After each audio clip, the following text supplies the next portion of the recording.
Welcome to the Zoom tutorial that we have here at ECPL. Today I'm going to be showing you how to not only create a Zoom account, but how to host a meeting and what the meeting looks like from the attendee's point of view. So first we're going to start by searching up Zoom on Google. First, as long as you type in Zoom, it'll be the first thing that comes up. Zoom.us is the URL. And we're going to go ahead to Zoom, and we're right in the right hand corner there, as you see on the screen, it'll say sign up. It's free, which it is. Zoom is free unless you're looking for a specific plan. So first they're going to ask for your date of birth. So I put in a random date and a year because it really wasn't important to have my actual birthday here. Um, so we'll start there. Any year will do fine. I mean, you should put in your exact birthday, but if you're making this account for your company or something like that, then just pick within a year that you know will probably be over 18. That's normally what I like to go with. You're going to start out with your work email address, and you would start with something pertaining to you. For the sake of the video, we're just using one of our other accounts that isn't directly ours, but we also work under and use. So as you see, it says we've sent an email to that email that you've given. So we're gonna go to our mailbox and we're going to refresh it. And after refreshing our mailbox, um, we will see that the email has appeared right there where it says one on the inbox. It says unread. It's Zoom. When you click on Zoom, it's going ahead and ask you to activate your account. So the first question is this on behalf of a school? If it is, click yes. If it's not, click no. We're going to click no, and then we're going to actually create an account for this one exactly. So for the sake of argument, we're just going to put ECPL social media because that's the email we use. There's no reason to put our personal information in unless we're personally using it. Like I said, use it the way you must. The password must include at least 8 characters, at least one letter, and at least one number, and it has to include both an uppercase and lowercase characters, which is mostly required for most things. It says don't Zoom alone, and you can invite other people to your account. But today we're not going to do that. Make sure you click the I am not a robot, and then we're going to skip this step for now. We're not inviting anyone else. This is our personal URL that they're giving us, but right now we're just going to go to my account. So this is all of our account information, how many people we can have in our meeting and stuff like that. We're going to go ahead and schedule one. We're going to change the topic from my meeting to a different topic, whatever topic you feel like is best fits you better. Um, so we went with Zoom tutorial and description, which is optional. You don't have to put it. We're just gonna once again put something really quick, Zoom tutorial. And for the sake of argument, we're gonna do a same day one. It says if you have the basic plan, which is what we have, you have a 40-minute limit. So we're gonna just set our time here at 1 o'clock, which was during that day, which was literally the same time. And since it says we only have 40 minutes, we're only going to go with 30-minute meeting because this is going to be a quick one. It's going to let us set our time zones to whichever, based on where you are and based on your guest time zones. It's going to take that into account. As you can see, there's multiple ones, and it'll choose for you which one is correct. It says a meeting ID, so we're just going to make one generate automatically instead of using the personal one. Either or doesn't matter. It's up to you. Some people want a passcode, but instead we're just gonna do a waiting room, which means that they have to wait before they come in. The video part is requiring a host or a participant to be on video. You can choose that. We're also going to enable a couple of things, so you can join before the host does. You can mute participants, all of it. But we're gonna move on past that and we're going to pretty much scroll down. We're going to copy the invitation here on this invite link, which is what we'll be sending out to all of our guests. We're going to click copy. We're going to go back to our email so we can invite someone properly, which would be in our Gmail. So we're going to compose a message and we're going to send it to the people that we want to invite. And a simple copy and paste you do, and then you'll click send, and then without further ado, your guests will be invited once they get the email which will show you on the other side on their end. We will be able to proceed with the meeting. So we're going back to our regular meeting page on Zoom where all of our information is, and we will start our meeting. So if you haven't already, take the time to download Zoom onto your website, onto your computer, I mean. You can download that also from the website. It'll let you do that. And you can sign in from your computer. And once you've signed in, it should look like this. I'm using a Mac. It might look different on your computer if you're using a PC. But you can see there's a new meeting, join meeting. You can also schedule a meeting from here instead of using the website. So you see the topic, it's already got it in there. And we can schedule one for 1:30 because we've already scheduled one for 1. It's asking you pretty much the same options that it would ask for, like it did on the website, video requiring host on or off. Um, if you want to change your password here, you also can. But like I said, we didn't do a password. Any requirements. If you want to add to your calendar, and if you want to enable a waiting room and any other advanced options. So we're going to look around here a little bit before joining our meeting. Here's sort of where the chat is, where you would be able to chat with specific people. These are where you can find your meetings up there where I'm clicking. And as you can see, it says like there's our regular Zoom meeting that we had already planned for the day, a copy invitation. We can delete the meeting, join from a different room, or just start the meeting.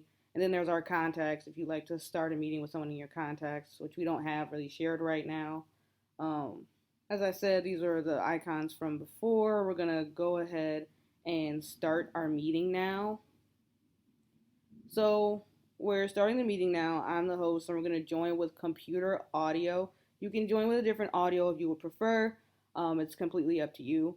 But pretty much this is what a host screen looks like. We've got our security down there, participants, whenever we start having them, our chat. Our chat will be available too, and we can share a screen. As you can see, Miss Green is asking to be led into the room. She's already ready, so we're going to admit her in, and she will be in the meeting with me now. So now she's joined the meeting. I'm letting her know currently that nope, that they can't hear us. And this is the chat section. So we're going to try this out at first. You can talk to everyone in this section, or just someone personally. Right now we're going into gallery view. This is gallery view where you can see everybody. We were just in speaker view where only the person who was talking or the person who might have noise in their background will show up first. Here we're going to try out the chat section, and I'm just typing something that really doesn't really matter, but this is where you would chat. She's turned off her video for a second, which is why it just showed just her name. So this is where you would send other messages. Then you can send, as a host, you can send it to everyone, or you can send it to someone personally. So here I'm also sending one to her personally, meaning that no one else in the party can, or in the, I guess, group chat can see it.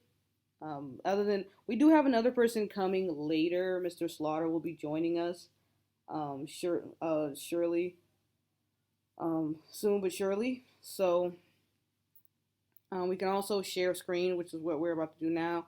With the sharing screen option, it allows you to pick which screen you'd like to share. You can do iPhone, iPad, whiteboard, anything you're looking for. You can only do a portion of the screen if you want, not the whole screen. And you can also do files from Google Drive, Dropbox, things such as that.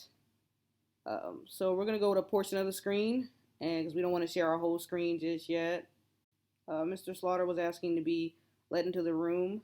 So while we were, right before we were about to screen share, so now we've let him in and he's connecting. And now that he's joined, we also started playing a little bit with the reactions. You can see Miss Green has already put her reaction up in her corner.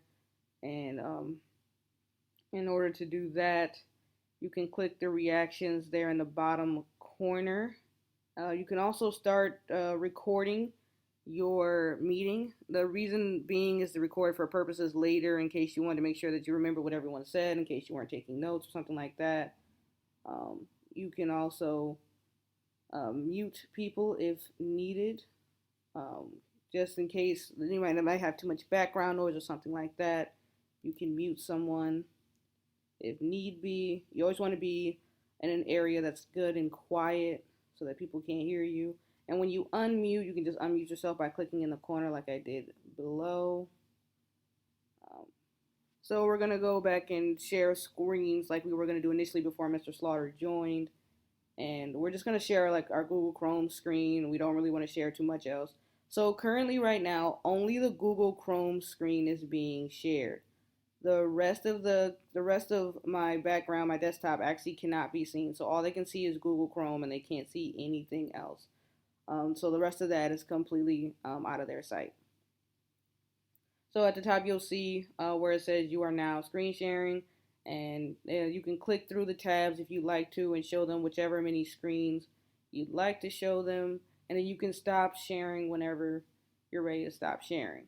So as we could see, Mr. Slaughter was having a couple of difficulties, so he had left the meeting and he came back, which is also able to do on the guest end. If you need to leave a meeting, you're welcome to come back. Um, and then also, we saw in the right hand corner here, we could mute everyone. So you can mute everyone in the party. If everyone's talking too much or that you just need to be able to make sure that that everyone can hear you particularly, you can mute everyone, but you can only do that as a host. And then you'll have to ask everyone to unmute themselves. And once you do that, when they come back, they'll unmute themselves. And we'll show you once again the side that we were talking about earlier. We're back into speaker view now, just toggling around and playing with some of the different things you can do.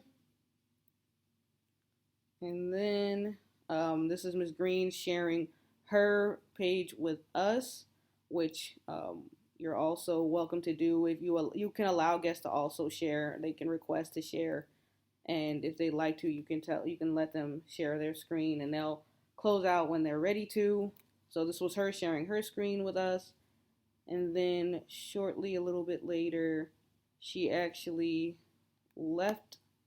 And once she did that, we ended the meeting for all, which you can do as a host or you can just leave.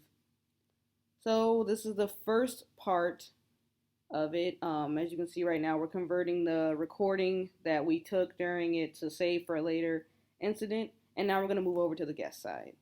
So before we move over to the guest side of things, we're just going to show you what it looks like to get something in your email. So currently we're in Ms. Green's email and she has gotten our invitation to the Zoom meeting. So as you can see, it's just a URL for her to click on, and once she clicks on it, she will be in the Zoom meeting. So it's just that easy. So here we are in the guest side. We're on Mr. Slaughter's computer, and right now he's waiting. He's currently in the waiting room for the host to let him in, which me was the host. So once I let him in, he was able to join us, and he was using computer audio. As I said, the guest side, if I did not say it before, the guest side isn't too different from the host side other than a couple of things. If you'll notice at the bottom right hand corner, it says leave instead of end meeting, so which would just be him leaving in general. Also, you'll see where I pretty much muted everyone, and it asked him to unmute himself, which is what he's doing right now, which is what he was clicking on earlier. And once he did that, he was able to join in. And he was attempting to share his screen, but in order to do that, he would have to go into certain parts of his computer to decide what he wanted to share. So, pretty much, and after I ended the meeting, he said to leave meeting, and after he ended it, everyone left. So, thank you for joining and watching our Zoom tutorial. We hope that you guys have great meetings coming up here soon. And if you have any questions, please feel free to let us know or put it possibly in comments below whenever we do publish this. Thanks again.